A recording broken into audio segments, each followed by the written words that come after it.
할렐루야. 감사합니다. 오늘 6번째 계시록 시리즈 6번째 시간입니다. 제목은 본 말씀 통해서 아마겟돈 전쟁, 우상 숭배자들에게 임할 심판, 그리고 성도의 영적 전쟁이라는 제목으로 말씀 전하겠습니다. 계속해서 계시록의 중요 주제들을 가지고 하나씩 건드려 보고 있습니다. 오늘은 심판 시리즈입니다. 심판 시리즈. 계시록의 가장 많은 퍼센테이지 분량을 할애하고 있습니다. 그래서 우리 지난번에 한번 구조를 한번 보긴 했는데 아마 기억을 잘 못하시겠죠. 2장 3장에 7교회가 나오고요. 4장 5장이 여호와의 보좌 심판이 보좌가 그려집니다. 하늘 보좌가 그려지는 이유 중에 하나는 하나님께서 통치하신다라고 하는 어떤 큰 메시지를 보여주면서 거기서 중요한 이야기 하나 나옵니다. 하나님의 그 통치하심이 어떻게 증명이 되느냐? 이 땅을 심판하십니다. 그래서 이제 5장이 지나자마자 6장부터 심판이 나오기 시작합니다. 그래서 심판은 계시록의 전체의 분량 중에서 가장 많은 퍼센티지를 차지하고 있고요. 그리고 심판 이야기가 인재앙, 그리고 나팔재앙, 대접재앙, 이렇게 세 가지의 심판 시리즈가 연속적으로 해서 나옵니다. 이게 이제 사실 전체 이야기예요. 심판에 대한 이야기, 그리고 심판을 시작하신 분이 누구냐? 하나님이시다, 이런 얘기를 합니다. 그러면 심판을 받는 사람은 누구냐? 우리 지난주에 살펴봤죠. 심판받는 사람이 누구예요? 두 짐승, 이 땅. 이 두 짐승이 이 땅을 통치하고 있는데 그 짐승을 누가 기름 부었냐? 사단이 기름 부었다. 사단이 이 땅을 통치하고 있고 그 사단의 세력들이 이제 심판을 받을 것이다 라고 하는 것을 인, 나팔, 대접의 재앙 시리즈를 통해서 설명하고 있습니다. 오늘은 이 재앙 시리즈 중에서 딱 하나, 대접 재앙입니다. 대접 재앙에 우리가 여러분 읽어보셨는데 아마겟돈이라고 하는 이 지역이 나옵니다. 그 아마겟돈 전쟁 들어보셨을 거예요. 근데 대부분 다 약간 좀 잘못 이해하고 계시다라는 생각을 하게 됩니다. 그래서 어쨌든 이 아마겟돈 전쟁을 통해서 이 심판 시리즈가 무엇을 말하고 있는지 한번 살펴보겠습니다.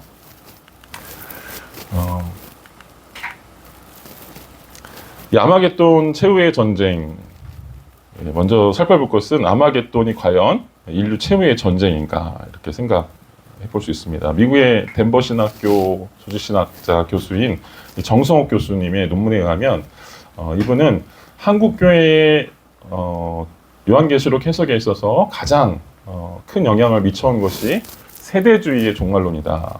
좀 어렵죠. 여러분들은 신학 교육을 못 받으셨으니까 쉽게 설명드리면 요한계시록을 해석하는 여러 가지 방법론이 있다라는 거예요. 그래서 여기 보시면 역사적 전천년주의, 세대주의, 부천년주의, 후천년주의 여러 가지가 있죠, 그죠? 근데 이 방법론들이 있다라고 하는 거는 각가지 그 주장들이 있다는 얘기입니다. 그런데 우리나라에서는 세대주의만 좀 이렇게 더 많이 세대주의가 치우쳐서 영향을 받았다 이렇게 이야기를 합니다. 이 세대주의는 19세기 영국에서 시작되었고요. 넬슨 다비라고 하는 사람에 의해서 세대주의가 시작되었습니다. 그리고 20세기에 미국으로 건너옵니다. 20세기에 미국을 건너오면서 그 영향을 받았던 세대주의는 강력한 종말론을 가지고 있습니다. 그러다 보니까 그 영향을 받았던 선교사들이 변화받으면서 이분들이 한국교회의 선교사들로 들어옵니다. 우리나라 1900 초창기, 기독교 초창기 시대 때 들어왔던 대부분의 선교사님들이 이 세대주의의 영향을 많이 받으신 분들이었습니다. 그러다 보니까 한국의 요한계시록 해석에 대해 있어서 세대주의적인 해석이 지배적이었다 이렇게 볼 수 있겠습니다. 저도 그래서 옛날에 어려서부터 신앙생활 하면서 이 세대주의의 종말론에 대해서 굉장히 오랫동안 설명을 들어왔습니다. 그러다 보니까 무슨 생각이 들까요?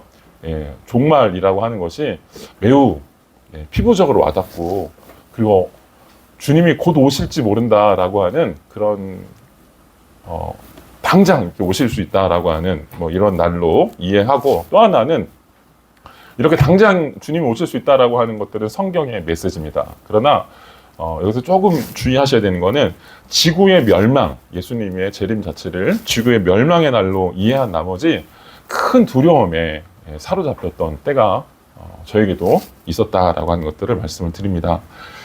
그래서 세대주의 종말론을 살펴보면 이 성경을 조금 이상한가요? 성경을 오늘날의 세계 정치 상황에 구체적으로 적용을 하고 있습니다.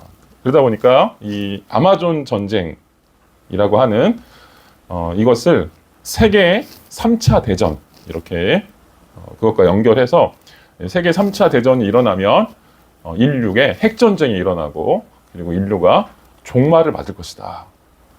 그래서 아마겟돈 하면 지구 멸망의 날 이렇게 이해를 하고 있죠.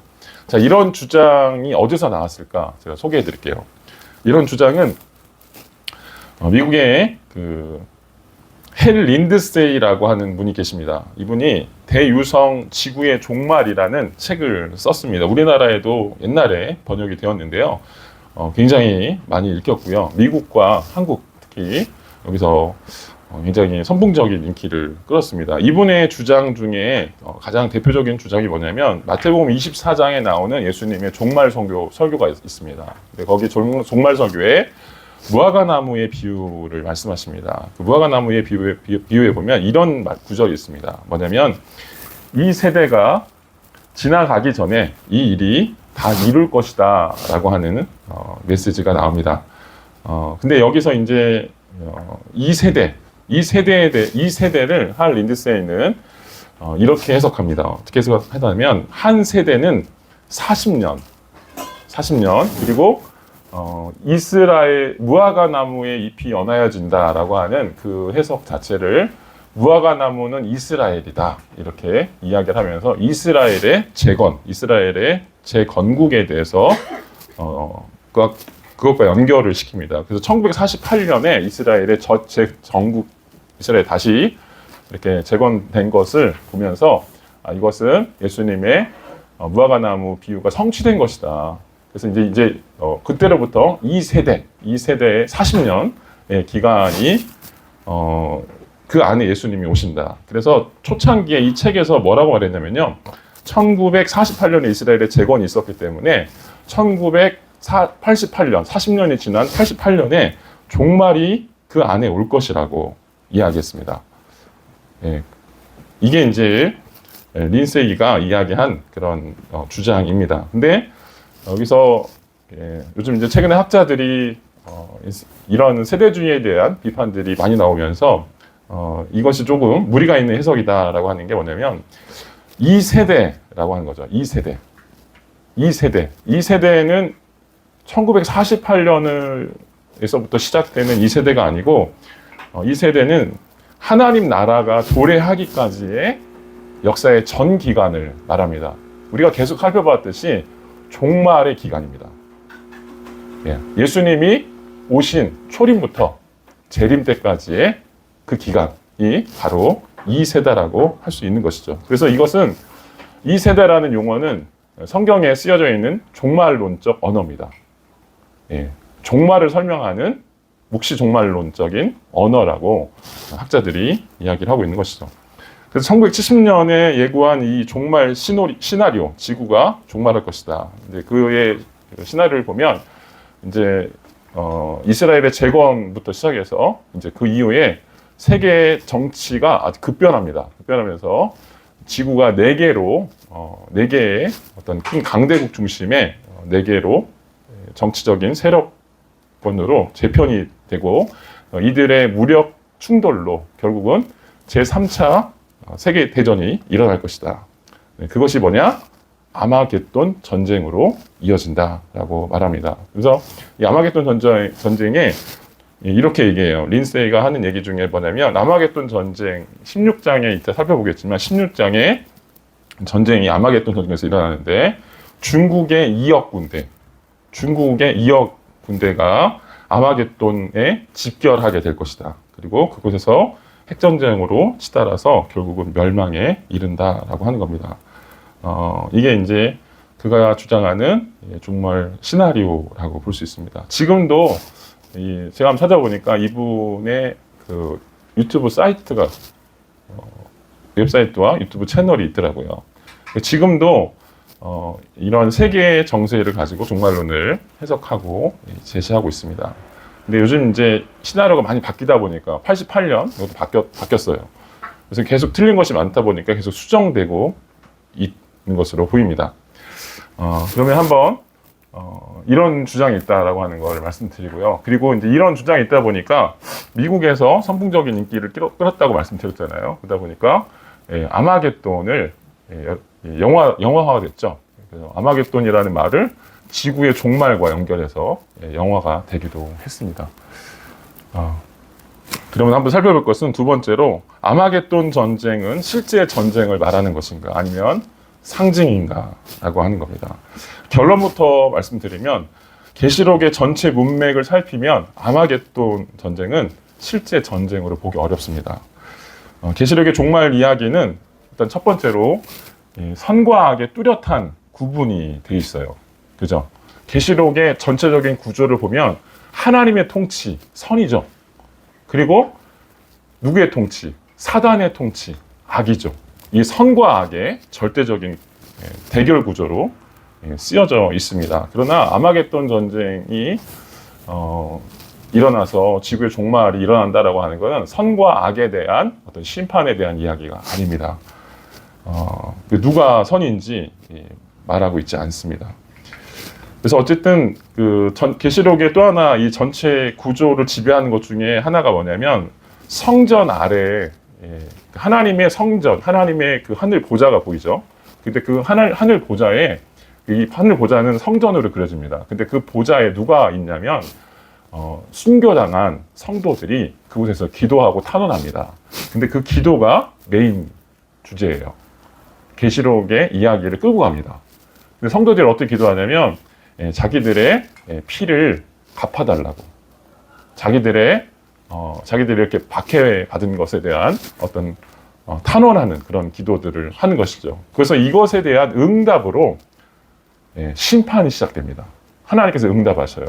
심판이 시작되는 이야기들을 하는 것이고, 그래서 이 계시록의 심판 시리즈의 전체적인 주제를 딱 이해하면 이건 성도들에 대한 기도의 응답으로서 악한 자들을 악을 심판하시는 하나님의 공의, 하나님의 구원의 스토리가 바로 심판입니다. 우리가 알고 있는 거랑 좀 다르죠. 그죠? 우리는 지구 정말 무서워. 우리도 큰일 났다 막 이렇게 생각하는데 사실은 그게 아니라 성도들의 기도에 대한 응답으로 심판이 시작된다 이렇게 말하고 있는 것이죠. 그래서 또한 이들이 악한 이유는 뭐냐, 이들이 심판받을 수밖에 없는 이유가 뭐냐 하면 이따 나오겠지만 이런 심판에도 불구하고요, 심판 시리즈가 계속 이어짐에도 불구하고 우상 숭배를 계속합니다. 그리고 회개하지 않습니다. 오히려 하나님을 모독하고 하나님을 대적하는 그런 일들을 계속해 나가는 것이죠. 그래서 악이 심판받을 수밖에 없다라고 하는 이야기를 하고 있는 것입니다. 두 번째, 린세이는 이런 얘기를 합니다. 아마겟돈 전쟁의 시작에 대해서 여러 가지 주장을 하는데 제가 그 중에 하나만 가지고 왔어요. 여기 보면 중공군 2억이 동방에서 육지로 건너온다. 그래서 아마겟돈에 집결한다. 그리고 이제 아마겟돈이 시작된다. 이렇게 말하거든요. 그래서 2억의 중공군대, 그들이 육지로 동방에서부터 넘어온다. 이게 뭐냐면 정확히 계시록 9장 13절의 나팔재앙에서 온 단어입니다. 2억의 기병대라고 하는 용어가 나오고 시간이 많지 않아서 이렇게 설명만 드릴게요. 어쨌든 나팔재앙에 나오는 단어와 그리고 우리가 같이 읽었던 16장의 대접재앙에 나오는 이 유브라데 강이 마르고 동방에서 왕들이 건너온다라고 하는 것을 이렇게 결합한 거예요. 결합해서 이런 주장을 합니다. 근데 억지로 끼워 맞춘 느낌이 굉장히 강합니다. 왜냐하면 첫 번째 2억이라는 숫자 자체가 16장에 등장하지 않습니다. 아마겟돈을 설명하는 16장에 일단 등장하지가 않고요. 아까 말씀드린 대로 9장 나팔재앙에서 등장합니다. 이들은 그러니까 세대주의의 어떤 그 해석 방법 중에 하나가 뭐냐면 시간 순서대로 일어난다는 거예요. 시간 나팔 재앙이 먼저 일어나고 그 다음에 아마겟돈이 나중에 일어난다 이렇게 보는데 여기서는 그 전제가 무너지는 거죠. 그죠? 시간 순서대로 일어나야 되는데 9장과 16장에 있는 걸 결합시켜가지고 아마겟돈에 일어난다 이렇게 얘기를 하고 있는 것이죠.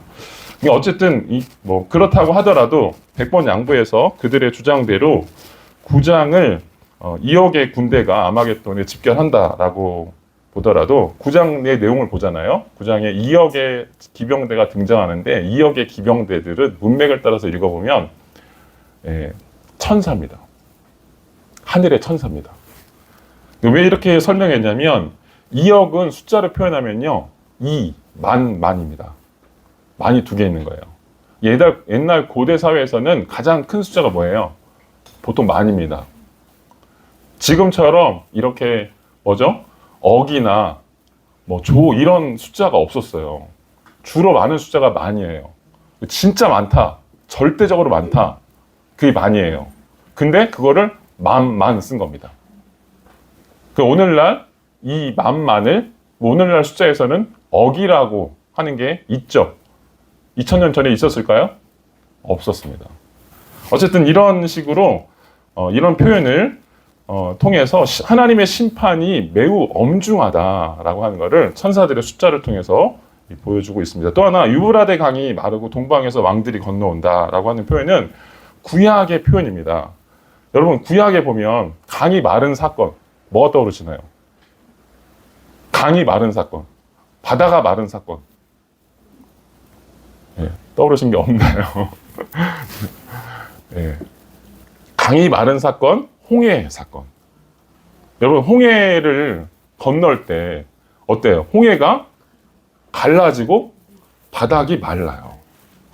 밤새 하나님이 바람을 보내가지고 그 바람을 보내서 육지를 마르게 합니다. 그리고 육지가 마르니까 어때요? 사람들이 건너갈 수 있죠. 건너갑니다. 그래서 이스라엘 사람들이 그 홍해 바닥을 육지로 건너갑니다. 이게 홍해 사건이에요. 출애굽 사건입니다. 근데 여기서 중요한 하나 모티브가 나오는 게 뭐냐면 그거를 이스라엘을 뒤쫓는 애굽의 군대가 죽이려고 나중에 쫓아옵니다. 그리고 그들도 육지를 건너고 죽이러 쫓아왔다가 어때요? 하나님께서 다시 바다를 원래 상태로 되돌려 놓으시면서 악을 심판하십니다. 악을 심판하십니다. 이거를 그대로 보여주는 겁니다. 그래서 이스라엘의 애굽의 군대를 심판하고 이스라엘을 구원하신 사건, 그 대적들을 모두 심판해서 전멸시키고 그분의 백성들을 안전하게 구원해 내시는 사건이 이 구약에 나오는 이 강이 마르고 건너온다라는 표현입니다. 대적들이 건너오면 어떻게 돼요? 대적들이 건너오면 하나님의 심판이 기다리고 있다는 거예요. 그래서 아마겟돈 전쟁은 악이 심판받는 사건입니다. 악이 무너지고 악이 하나님에 의해서 지금 이들은 지들이 이길 줄 알아요. 그 애굽의 군대들처럼 지들이 승리할 줄 알고 그 군대 끌고 그곳에 오는데 결국 다 죽습니다. 이게 아마겟돈 전쟁입니다. 따라서 이 아마겟돈 전쟁은 영적 전쟁으로 읽어야 할 것 같습니다. 13절에 보면 마지막 대전만 놔두고 용이 악한 영들을 다 모았습니다. 근데 그 이유가 뭐냐면 이렇게 설명합니다. 옆에 이제 주보를 펴놓고 한번 보세요. 제가 다 보시기 어려우니까 13절 한번 읽어보겠습니다. 13절 시작. 나는 용의 입과 짐승의 입과 거짓 예언자의 입에서 개구리 같은 새 여러 명령을 나왔을 보았습니다. 네, 용의 입과 짐승의 입과 거짓 선지자의 입에서 개구리 같은 새 영이 나오는 것을 보았습니다. 여기 영들을 다 모으죠. 그리고 14절에 보면 이적을 행하는 귀신들의 영이다 이들이. 그리고 그들은 전능하신 하나님의 큰 날의 전쟁을 위해서 온 세상의 왕들을 소집했다. 다 모입니다. 전체적으로 다 모이고 하나님의 큰 날, 이 전쟁이 아마겟돈. 결국은 최후의 전쟁을 말하고 있습니다. 그래서 이때 이 모이는 전쟁이 바로 악한 영들이, 한마디로 얘기하면 악한 영들이 발악하는 것이죠. 하나님의 심판 때가 점점점 가까워 오니까 마지막 순간에 발악해서 모인 곳이 뭐냐? 하나님을 이기겠다고 모인 곳이 뭐냐? 아마겟돈이다. 이런 얘기를 하는 겁니다.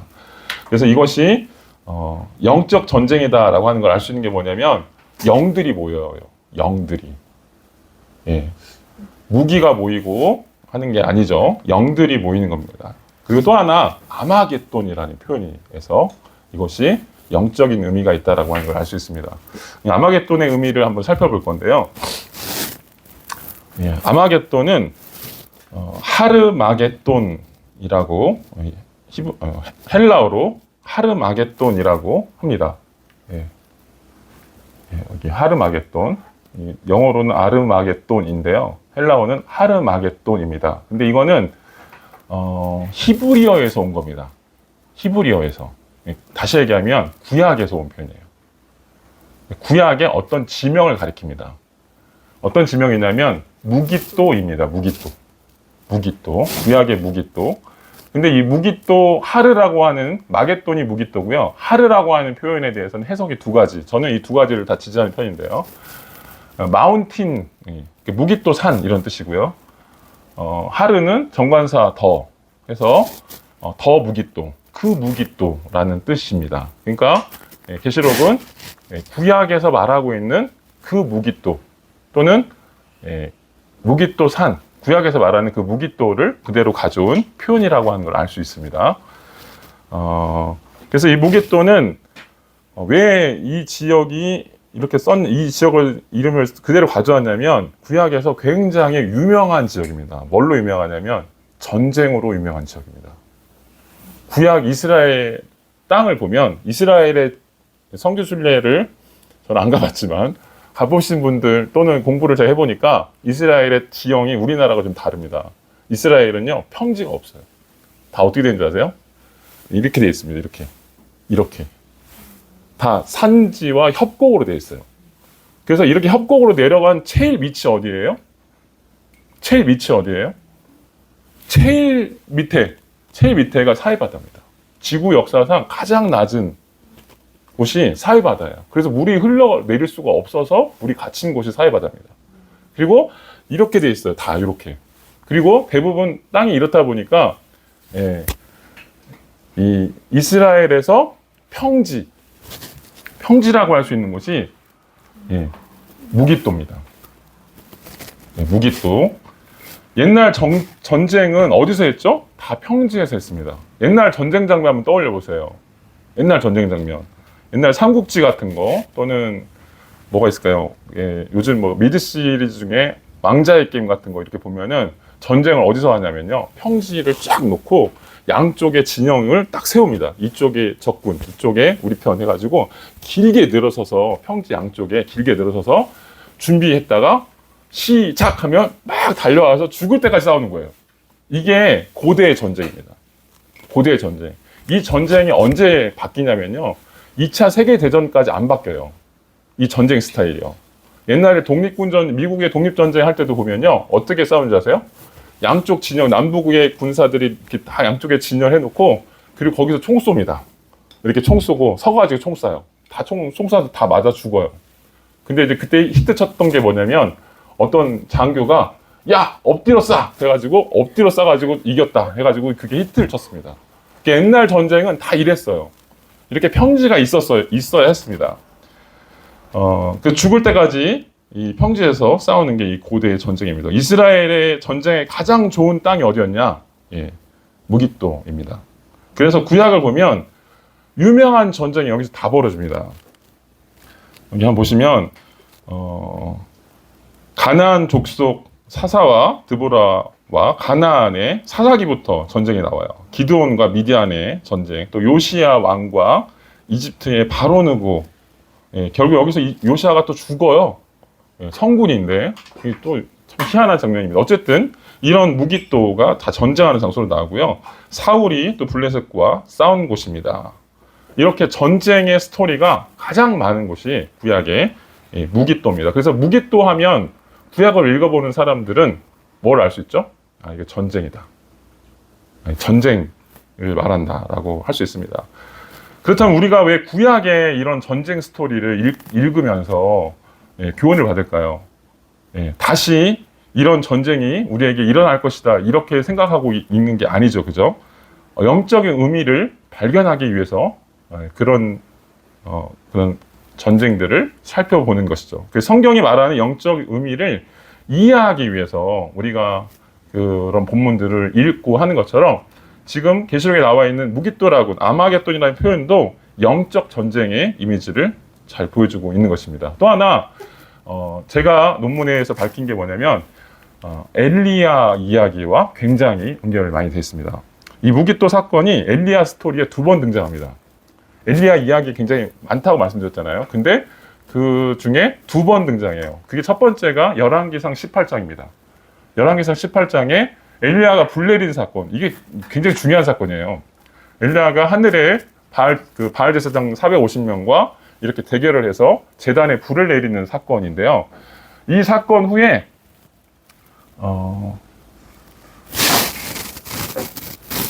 한번 보겠습니다.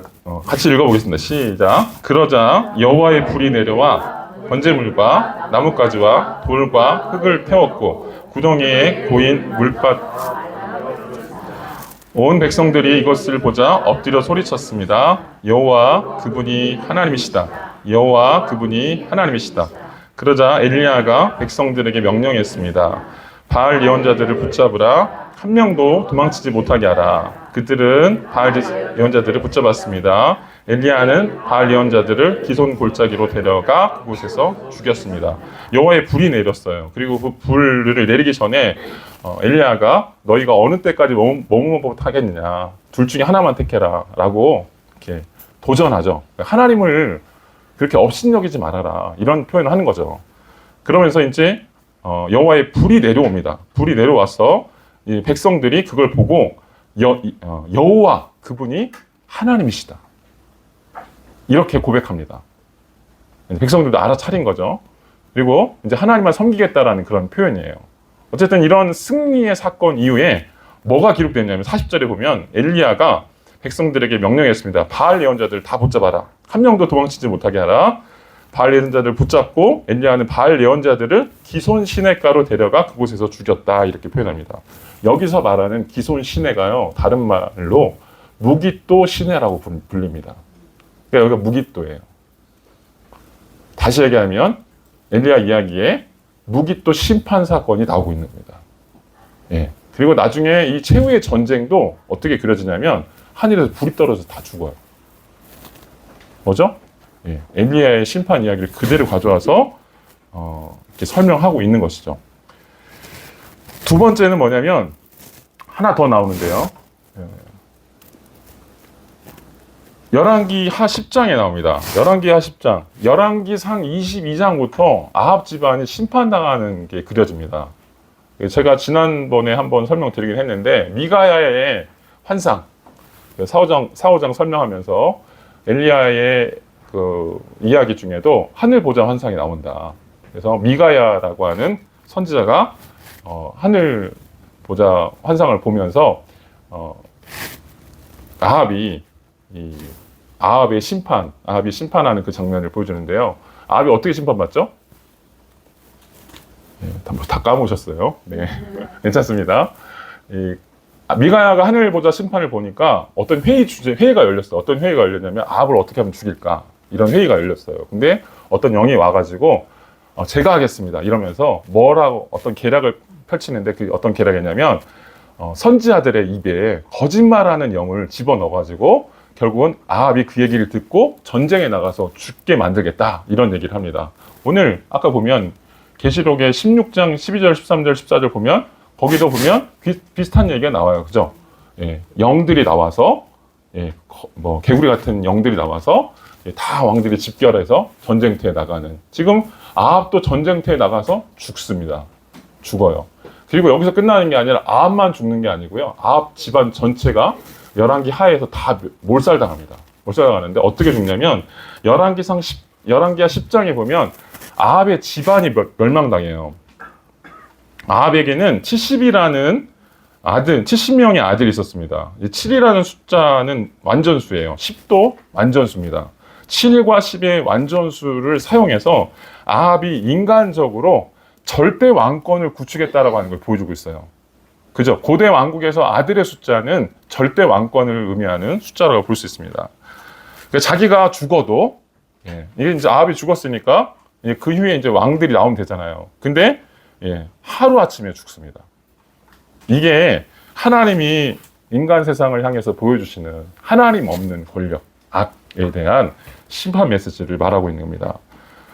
제 아무리 큰 권력도요, 건불 10년, 10년을 넘지 못합니다. 꽃이 아무리 이뻐도요, 화무 11호, 그게 10일 이상 불지 못합니다. 이게 인간 세상이에요. 하나님 없이 인간이 쌓아 올린 어떤 것도 영원하지 않고 추풍낙엽같이 하루아침에 망할 수 있다, 멸망할 수 있다라고 하는 것들을 보여줍니다.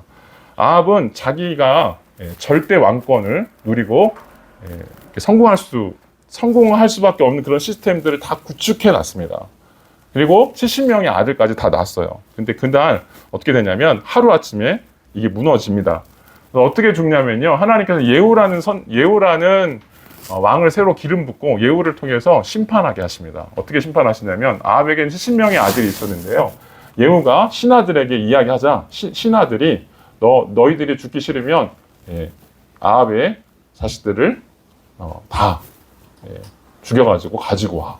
그러니까 어떻게 하냐면 그 신하들이 반역을 해가지고 결국은 아합의 아들들 70명을 그날 아침에 다 죽입니다.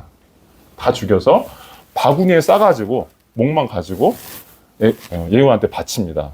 그리고 이 바친 사건이 어디냐고 하냐면 예후는 아합의 집안 가운데 이스르엘에 살아남은 사람들을 모두 죽였습니다. 이 이스르엘이라고 하는 것도 이 지역의 이름이에요.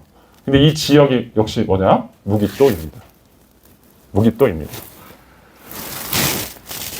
그래서 이런 식의 엘리야 이야기 안 해도 이런 무깃도에 대한 심판, 이 무깃도 엘리야 이야기에서 무깃도에 심판받은 이야기가 뭐예요? 다 하나님의 뜻에 대해서 반대하고 대적한 그런 악한 세력에 대한 하나님의 심판을 보여주고 있는 것입니다. 그리고 이 구약 내내 이루어졌던 이런 하나님을 대적하는 세력들에 대한 심판 이야기를 그대로 가져와서 아마겟돈 전쟁으로 설명하고 있는 겁니다. 그리고 이제 뭘 말하고 있을까요? 세 번째, 악은 심판받기로 결정되어 있다라고 하는 걸 말하는 겁니다. 악은요, 심판받습니다. 심판받습니다. 우리가 이 세상을 살면서 악인이 잘 되는 걸 볼 때가 많죠. 악인이 잘 되는 거. 우리는 하나님, 저는 왜 이렇게 살아야 돼요? 라고 생각할 때가 많잖아요. 그죠? 하나님을 제가 섬기고 있는데 왜 악인만 잘 되고 잘 되는 거 보면 배 아프고 나는 뭔가 하나님 날 사랑하시지 않는 건가? 이런 생각을 할 때가 있습니다. 이게요, 구약 내내 지속되었던 질문입니다. 신정론이라고 하는 그런 신학적인 질문인데요, 이런 것들이 계속 지속되었어요. 근데 이 아마겟돈은 악인의 삶에 대한 결말을 분명하게 도장을 꽉 찍고 있습니다. 그게 뭐냐? 심판이라는 거예요. 악인은 심판당한다, 이 얘기를 하는 겁니다. 그러면서 악인은 심판받을 수밖에 없는 특징도 설명합니다. 성경이 말하는 악인은 악에 삼킨 바 되어서 회개할 수 없는 상태가 되어버린 존재입니다.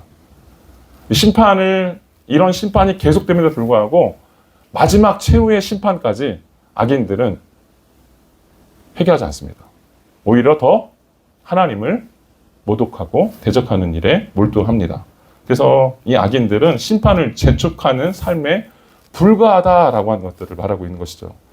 그래서 그동안 쌓아온 모든 악은 결국 회개를 못하게 만듭니다.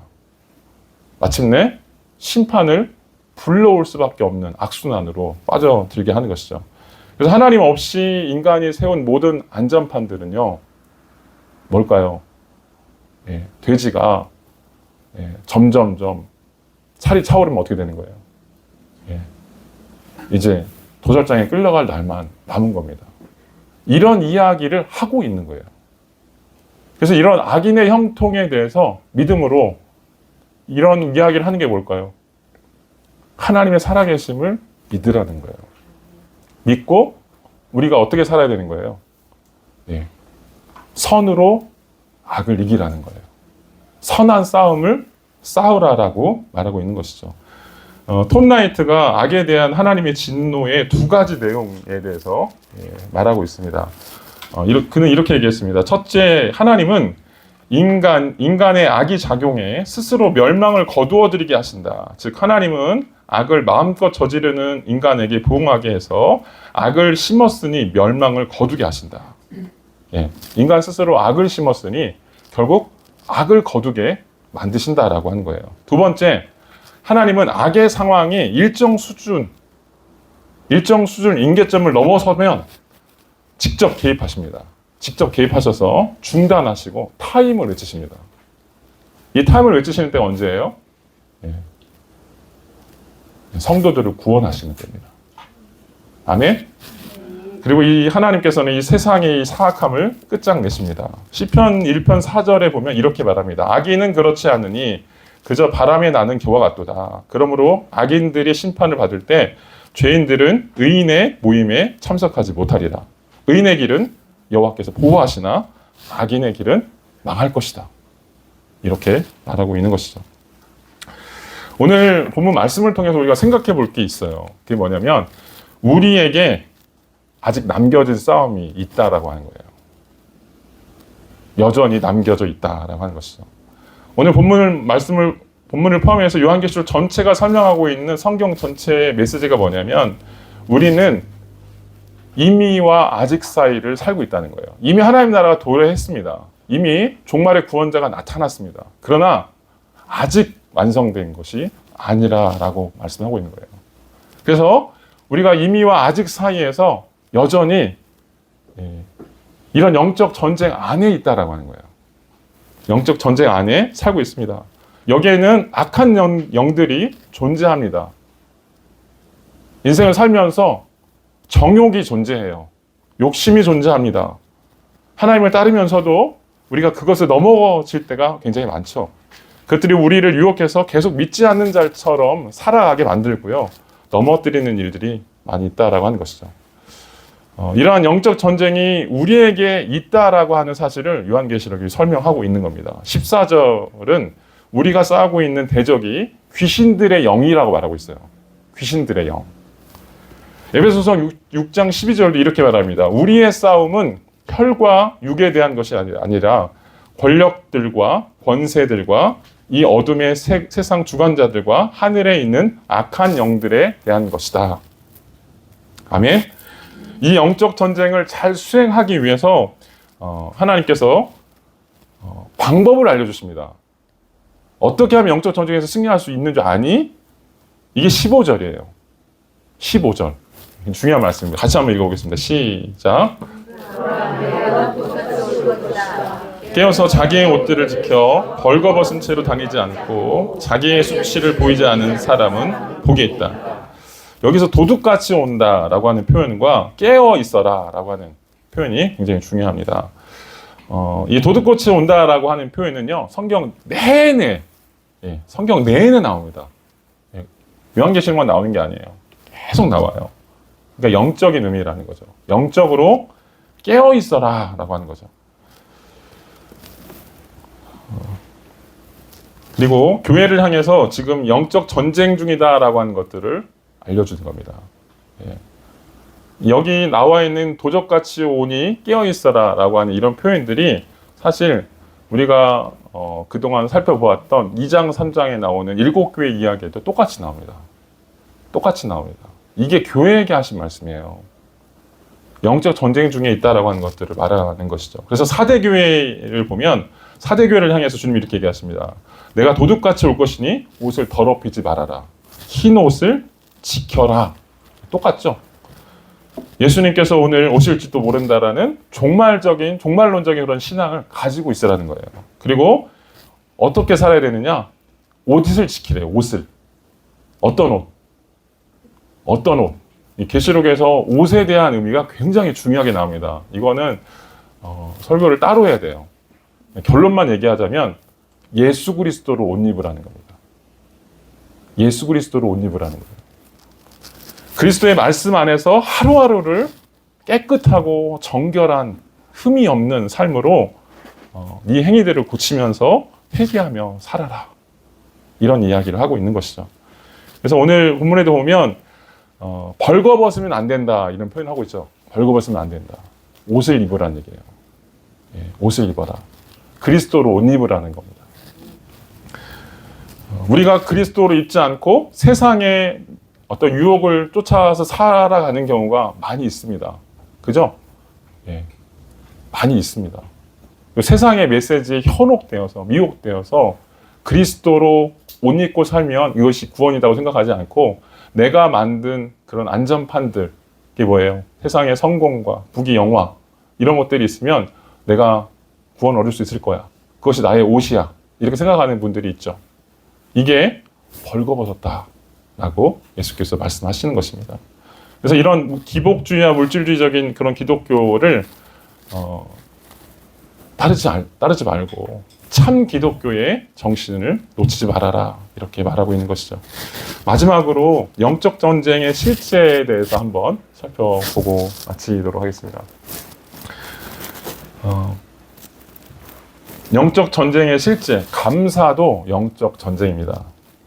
예. 다음 주가 수수감사주일이잖아요. 그래서 한번 생각해 봤는데요. 예, 감사도 영적 전쟁으로만 가능하다라고 하는 것들 아셨으면 좋겠어요. 예, 감사는 그냥 할 수 있는 게 아니고요.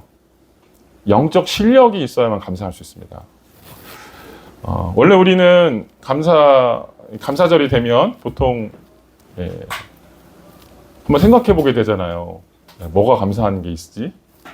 대부분은요, 떠오르지가 않습니다. 잘 안 떠올라요.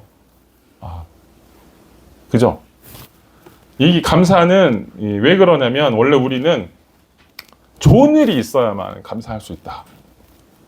하나님께서 나에게 해주신, 베풀어 주신 좋은 일들을 보면서 이게 감사할 거리를 찾죠. 그러나 이것은 1차원적인 그런 감사라고 볼 수 있습니다.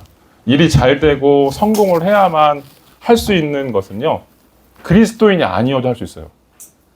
그죠? 그리스도인이 아니어도 할 수 있습니다. 그래서 이것은 1차원적인 감사입니다. 이 감사에 대해 성경이 뭐라고 할까요? 데살로니가 전서 5장 16절, 18절에 보면 한번 읽어보겠습니다. 시작. 항상 기뻐하라. 쉬지 말고 기도하라. 범사에 감사하라. 이것이 그리스도 예수 안에서 너희를 향하신 하나님의 뜻이다. 아니 목사님, 어떻게 사람이 항상 기뻐하고 쉬지 말고 기도하고 무슨 일이 있어도 이렇게 하나님께 감사할 수 있어요? 이거 말이 안 되지 않아요? 이렇게 생각하시는 분들이 있을 수 있습니다. 여러분, 세상적으로는 좋은 일이 있어야만 감사할 수 있기 때문이 그렇게 생각하는 것이죠. 근데 이 말씀을 보면요, 명령문으로 되어 있습니다. 명령문으로 되어 있어요. 주께서 하신 명령입니다. 우리 인생이라고 하는 것이 항상 기뻐하고 늘 기도하고 감사할 수 없는 그런 인생이기 때문에 주께서 우리에게 명령하신 것입니다. 근데 사도 바울은 그 비결을 하나 소개하고 있어요. 뭐라고 소개하고 있냐면, 어떻게 가능하냐? 그리스도 예수 안에서. 그리스도 예수 안에서 이것이 너희를 향하신 하나님의 뜻이다 라고 말하고 있습니다. 그래서 2차원적인 감사가 뭐냐면요, 감사할 조건이 없어도 믿음 안에서 하는 것이 감사입니다. 누구나 감사할 조건이 있어서 누구나 할 수 있는 것은 다 할 수 있어요. 그런데 이제 우리는 하나님의 명령을 따라서 감사할 수 없는 조건임에도 불구하고 감사하는 것이죠. 쉽게 얘기하면, 제가 이렇게 얘기했으니까요, 목사님이 하는 말 듣고 한번 해보자, 이렇게 시작하는 것이죠. 믿고 감사하는 것입니다. 믿음 안에서 살아보겠다고 생각했으니 감사를 저지르는 것입니다. 선포하는 것입니다. 이렇게 조건 없는 감사는요, 훈련이 이래서 필요합니다. 왜냐하면 이렇게 하는 것이 누구의 뜻이냐를 생각해 보셔야 돼요. 누구의 뜻이에요? 하나님의 뜻입니다. 이거는요, 회사에 가면 이렇게 기한서를 내잖아요. 그러면 도장을 딱 찍잖아요. 하나님께서 도장을 딱 찍으신 거예요. 찍으신 겁니다. 결정하신 겁니다. 결제가 난 겁니다. 그래서 범사에 감사하라고 도장을 찍은 것이나 다름없습니다. 그걸 믿고 성도는 어떻게 돼요? 감사해야 됩니다. 조건과 상관없이 훈련하셔야 됩니다. 아멘? 마지막 세 번째, 이거보다 한 단계 더 높은 감사가 있습니다. 주여 나왔습니다. 더 고차원적인 감사가 있어요. 이건 뭐냐면 불신자들은 절대 불가능합니다. 이거 절대 할 수 없어요. 2차원도 힘든데요. 3차원은 도대체가 할 수 없습니다. 이거 뭐냐면 한마디로 얘기하면 그리 아니하실지라도 감사합니다. 그리 아니하실지라도. 이는 고난 중에 감사하는 거예요. 고난 중에. 병들었거나 실직했거나 돈 문제, 자식 문제, 힘들 때나 열심히 해도 잘 일이 풀리지 않을 때, 그럴 때가 인생에게 찾아옵니다. 왜요? 악이 지배하고 있잖아요. 죄가 지배하고 있잖아요. 하나님께서 여러분에게 이런 삶을 주시길 원하실까요? 그래서 하나님의 뜻일까요? 그게 아니죠. 악이 지배하고 있으니까 우리에게 인생을 좀 살만하다 싶으면 백테크를 막 걸어와요. 넘어지게 만듭니다. 자빠지게 만듭니다. 이걸 가리켜서 성경이 뭐라고 말하죠? 내 뜻대로 안 되는 거. 이거 고난이라고 합니다. 내가 계획한 모든 것들이 다 무너져 내리는 그때 이 환난이라고 말합니다. 이렇게 고난이 오면 사람들은 대부분 어떻게 하냐면 원망하기 바쁘죠. 하나님 도대체 나한테 왜 그러시는 거예요? 감사할 수가 없죠. 그런데 예수 안에서 예수의 말씀을 생명으로 지키는 성도들에게 진짜 복은 뭐냐면요. 이런 고난 가운데서 감사할 수 있게 되는 거예요. 참된 복이 이겁니다. 이 폭풍 가운데, 이 풍랑 가운데 좌정하시는 그 하나님을 바라보게 됩니다. 그래서 그 고난 중에도 감사할 수 있습니다. 어떻게 해요? 예수 그리스도 안에서요. 예수 그리스도 안에서요. 무슨 말일까요? 전에는 좋은 일이 있어야만 감사할 수 있었는데 이제는 예수 그리스도 안에서 하나님의 주인됨을 인정하게 되면 그 믿음이 결코 헛되지 않다라고 하는 것을 우리가 믿게 돼요. 그래서 감사할 수 있는 것이죠. 지금 내 삶에서 손톱 아래 나를 괴롭히는 그런 가시처럼 내 삶에 나를 넘어뜨리고 정말 신경 쓰게 만들고 하는, 그래서 하나님께서 우리에게 주신 그런 생명과 평안을 자꾸 뺏어가게 만드는 그런 일들로부터 하나님이 이것들을 다 알고 계시고 하나님께서 결국은 선으로 바꾸실 것이다. 복되게 하실 것이다. 아름답게 하실 것이다. 라고 하는 것들을 믿고 감사하게 되는 것이죠. 누구 안에서요? 예수 그리스도 안에서. 여기서 세상적인 감사와 기독교적인 감사가 근본적으로 다르다라고 하는 것을 알 수 있습니다. 여러분 그것들을 아시기 바랍니다. 믿음 안에서 그런 고백들을 가지고 하나님 앞에 영광을 돌리시길 바랍니다.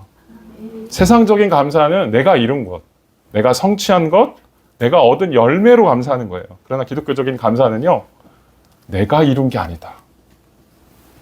하나님께서 하셨다. 내가 할 수 없음에도 불구하고 이 모든 악을 하나님께서 선으로 바꾸셨다. 라고 하는 진정한 고백 위에 서는 것. 이럴 때만 감사할 수 있습니다. 이게 고차원적인 감사입니다. 그 비결은 예수 안에 거할 때만, 우리가 깨어서 예수 그리스도의 옷으로 입을 때만 가능한 줄로 믿습니다. 지금도 마귀는요, 우리가 그리스도 안에 있는 생명과 우리가 거하고 있는 그리스도의 그 생명과 평안을 빼앗기 위해서 몰두하고 있어요. 여러분, 감사로 그것을 놓치지 않으시기를 주님의 이름으로 축원합니다. 기도 마치겠습니다.